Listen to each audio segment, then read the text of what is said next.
அண்ணி அவர்கிட்ட பேசிட்டு வந்துடுறேன். வாமா, மூஞ்சி முகரையும் பாரு. இவெல்லாம் உங்களுக்கு ஒரு தங்கச்சி. லீவ் விட்டாலே போதும் இங்க வந்து உட்காந்துக்கிறா. இப்படி ஒரு தங்கச்சி இருக்கான்னு சொல்லியிருந்தீங்கன்னா உங்களை நான் கல்யாணமே பண்ணி வந்திருக்க மாட்டேன். வாமா, பேசிட்டியா? பேசிட்டேன் அண்ணி. நாளைக்கு வராராம். வரட்டும் வரட்டும் வரட்டும். நான் எங்க அம்மாட்ட பேசிட்டு வந்துடுறேன்.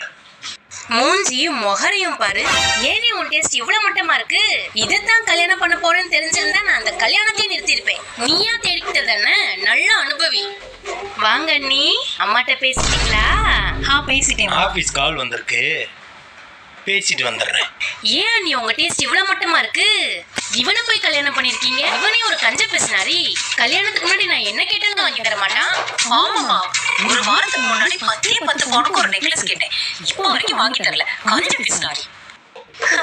வாங்க, உங்களை பத்தி தான் பெருமையா பேசிட்டு இருந்தோம் இல்ல? நீங்க 2 பேர் தானே? நம்பிட்டேன்.